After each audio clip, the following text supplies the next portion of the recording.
Hello and welcome to my latest video. This video features heavyweight contender battling Jim Johnson, so we will go through his career and add him to my heavyweight playlist. So, major opponents, battling Jim Johnson fought the mighty Sam Langford on 12 occasions, scoring no wins with 11 losses and 1 draw. He then fought power puncher Sam McVeigh 7 times, suffering 6 defeats and fighting 2-1 draw. Drunk Irishman, shout out, buddy. Next up is Joe Jeanette, battling Jim, fought him on 10 occasions, scoring 2 wins, 7 losses and 1 draw. He then twice fought Big Bill Tate, before then also fighting to a draw against Jack Johnson. Good morning, Martin, buddy, good to see you. So, next up is Harry Wills, Jim Johnson fought a trilogy against Wills, scoring 1 win and 2 losses with no draws.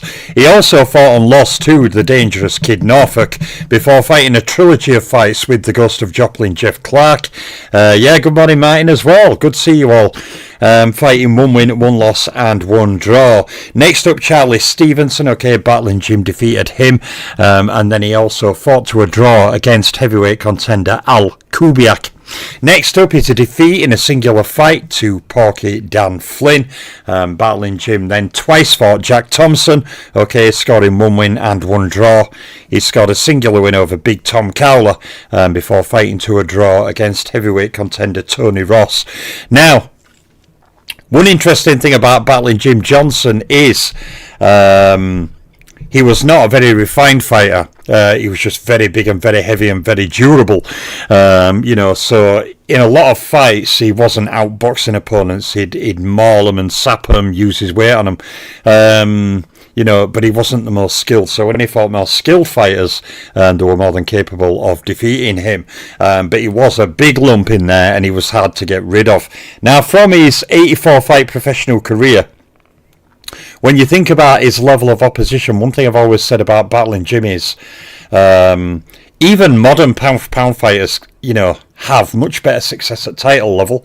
They have much cleaner looking records, but they cannot compare what level of opposition battling Jim fought. For a non-refined fighter to fight Langford 12 times, McVeigh 7 times, Jeanette 10 times, Jack Johnson, Harry Wills 3 times, they're alone, over 30 fights, just against those Hall of Fame heavyweights alone. His level of opposition is quite staggering. So, from there, 46 fights, battling Jim, scored 9 wins with 29 losses and 8 draws. Again, most of those losses actually coming to 4 names, Wills, Jeanette, McVeigh and Langford, the great heavyweights of his time, with Johnson included in there as well, but he fought a draw to him in that terrible ball fest, during Johnson's reign. So, from his main opponents there, I'm getting distracted. Let us go on to his KOs and rounds box. Now, battling Jim scored 24 knockouts, he scored 8 KOs in 3 rounds or less, and he scored 1 KO in the first round. Battling Jim scored 3 KOs against champions, 1 against Hall of Famers, and 1 against pounders. Battling Jim also scored 0 KOs against rated fighters. And in terms of rounds boxed, he fought 731 professional rounds. He fought a total of 82 title fight rounds, and battling Jim fought high totals of 390 rounds against champions, 381 rounds against Hall of Famers, and 377 rounds against pound-for-pound fighters. Now, against rated opponents, battling Jim scored 26 rounds against top 10, 26 rounds against top 3, and 0 rounds against ring champions. Clash Royale, Langford gave many fighters better than Jim Johnson bad beatings, so I don't think, that's really a downcast on Johnson. How do you think Johnson would do against modern fighters? That's unknown because, I take a very different view on it to most people. I mean, point one, when would the modern fighters be fighting, now or in the past? Because if the modern fighters now were fighting in the past, they wouldn't have many of them wouldn't have the massive amateur careers they have. They wouldn't have the. It depends on the era, really. What if Jim Johnson fought in this time? Had a 100 amateur fight career, okay, because he's not very refined, but he would probably end up being more skilled. He would have he would probably be trained to a more higher level, okay. He'd be fighting less, he'd be selecting his opponents easier like they do nowadays, rather than fighting all these Hall of Fame heavyweights in huge fight series. Fighters don't do that now. Usyk hasn't fought Fury 10 times and Joshua 7 times, and so it's hard to say really. It depends what era they were fighting in. Because in Johnson's time, of course, there weren't the big super woolly padded gloves that they have now, compared to what they fought in. There's lots of variables, so it depends on what era really. So there is Battling Jim Johnson, KOs and rounds box. Now on to champions. Battling Jim had 36 fights against champions. Certainly didn't have a winning record in there.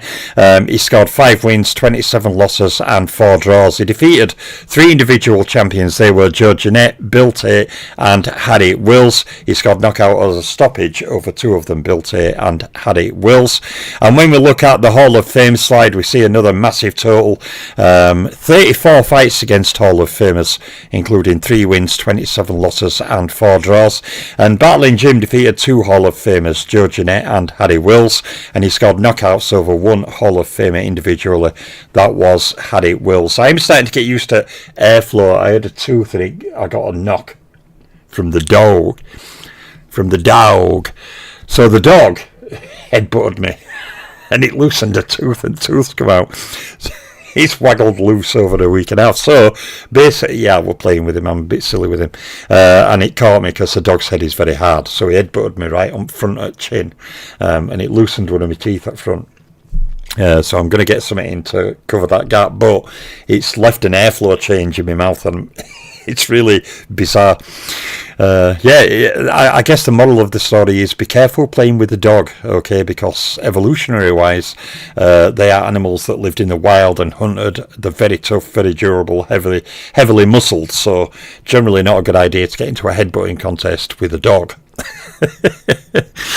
Especially not a Labrador. Good. Paul shouts higher. He's just sat looking at me, gone out with his ears flapped. Yeah, he's a golden Labrador pedigree. Lovely dog he is. Hi, Cody. Anyway, crack on to video. So there's the Hall of Fame slide. When we go on to the pound for pound slide, okay, we see Battling Jim had 33 fights against pound for pound fighters, scoring 3 wins, 26 losses and 4 draws. He defeated 2 pound for pound fighters, okay, they were Joe Jeanette and Harry Wills, and he scored knockout or stoppage over 1, that being Harry Wills. And when we go on to rated opponent slide, Battling Jim was a pre-rating era fighter, so he doesn't have full access to rated opponent information. From the very reduced number he would have had, and he wouldn't have had a winning record in that, but he would have had a lot of fights against what would have been rated fighters. On and off, Wills, Johnson, Jeanette, McVeigh, Langford, all of them would have been top 10 rated, all of them would have been top 3 rated at one point or other. It's just sad we don't have those ratings. So from the 4 fights he does have that are factual based on the ratings, okay, he has 1 win, 3 loss, no draw. He also has the same 4 fights with 1 win, 3 loss, no draw against top 3 rated fighters and 0 fights against ring champions. He defeated 1 individual rated fighter and scored knockout over stoppage over that same individual rated fighter. So going on to title fight numbers, Battling Jim never won a world title, okay. He had 8 title fights, okay. His title fight record is no wins, 6 losses and 2 draws. He made 0 title defences and 0 title fight KOs. And Battling Jim scored 0 wins against top 10 fighters, top 3 fighters and ring champions. He also scored 0 wins against champions, Hall of Famers and pound for pounders in title fights. Just alluding to Clash Royale Pro's comment, Battling Jim, if we were fighting now, he'd be a journeyman, but he'd be one of those journeymen, how can I put it, not as skilled as Jacob Bartfield, but a bit like a Jacob Bartfield. He'd be one of those journeymen who fighters fight to get rounds, very big, very strong, very durable. heavy-handed. He's actually quite heavy-handed as well. He can punch. The problem was when he was fighting those great heavyweights, he couldn't match Langford's speed, his combination. Langford was just so much quicker than him. In fighting Jeanette, he met an opponent just as tough, and in fighting McVeigh, he fought an opponent who could match or potentially outdo his knockout power. So, you look at Wills, who he fought, long, rangy opponent, threw big bombs, but a very rangy, mobile opponent, Jack Johnson. So he fought a lot of difficult fighters. I think he'd be a fighter who would be one of those fighters who would lose a lot of fights to top-rated opposition, but would score the odd shock win, okay, just like he did in his time in a way. So, there is the title fight start numbers for Battling Jim Johnson. So, final slide, world titles won, and Battling Jim captured no world titles, he captured no lineal titles, and he captured no undisputed titles. But he will join my heavyweight playlist, okay, I've certainly started year cooking. It's going to be a big year for career videos. Many of them at the end of January, of course, will come my update on my top 20 greatest active fighter list. That will come at the end of January, updating the first edition from December. But yeah, many more career videos to go. Many fighters that some people are not as familiar with, fighters like Oscar Gardner, Tim Callahan, Willie Fitzgerald, lots of other fighters who you don't really hear much about. Some who had fantastic careers themselves. Some, what do you think of Sam Langford versus Joe Louis? Well, I think that's a really interesting one, because a lot of people would tend to just go Joe Louis, and I could see why some people would pick Joe Louis. But at the same time, the one person who knew Joe Louis very well, because he schooled him and modelled him and trained him, Jack Blackburn, also fought Sam Langford a number of times, and Jack Blackburn also knew very well many of the other great heavyweights from Jack Blackburn's time. And Jack Blackburn actually once said in an interview, where he was being spoke to, and he was asked how Joe Louis would do against certain fighters, and Jack Blackburn said that Joe Louis would have a lot of trouble with a number of the great black heavyweights of his time, i.e. Langford, Johnson. Now, I've always thought that Joe Louis could knock out Jack Johnson, because Louis is a range boxer. Yes, he's more of a modern boxer. He would use range, use his left lead. As Jeanette showed when he scored that win over Johnson, when Johnson got frustrated and hit him low intentionally, and Jeanette had to be carried out at ring. It was a bad low blow. And a number of writers at ringside said Johnson looked like he did it out of frustration, because Jeanette was circling him, hitting him with long raking shots. And that is, I think, one of Jack Johnson's weaknesses. One of his strengths was, in his time, fighters like Tommy Burns, Marvin Hart, all these fighters would often engage you and move in on you. They'd grapple you, tie you up. That played right into Johnson's hands. His timing on his, punishing right hands, his left check hooks, his right uppercuts, his ability to tie you up inside, his physical strength. That played into Johnson's hands, but a rangy boxer, someone like a Joe Louis or Alexander Usyk, would cause Jack Johnson a lot of problems, I believe. But yeah, a lot of people would say Joe Louis, but I do not think it is as simple as that. Langford had power to knock out big heavyweights with single punches, and some people try and make out he could not hurt Joe Louis. Well, Matt Schmeling hurt Joe Louis. Many other fighters stunned Joe Louis. Joe Walcott hurt Joe Louis.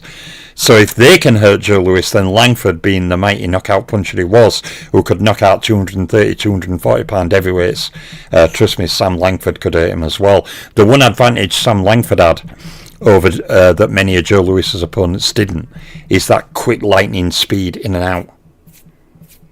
And his, often his footwork, his experience. It'd be a very hard fight for Joe Louis. I think it's a fight that both fighters could win, but certainly that is a very dangerous fight for Joe Louis. Langford could potentially knock him clean out. Look at the Wills fight, where Langford got dropped, suffered a sprained ankle, were immobile, got dropped a number of times, but then started actually hunting Wills down. Once he'd worked through the sprain and he regained a lot of his mobility, he started actually pushing into Wills. And Langford's 5'6.5", Wills is 6'4".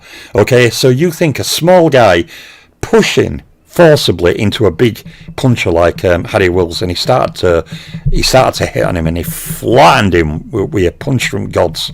You know, if he landed that punch on Joe Louis, then Joe Louis could be in big trouble. But at the same time, Lewis's timing and accuracy and power would also be dangerous. But Langford showed fighting Harry Wills, a big knockout puncher.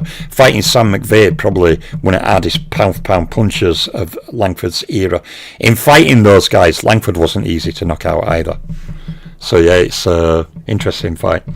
But anyway, I'm wearing on, okay. Clash Royale, I believe Langford is highest punch pound for pound. I could certainly go along with that because he knocked out big men as a smaller man.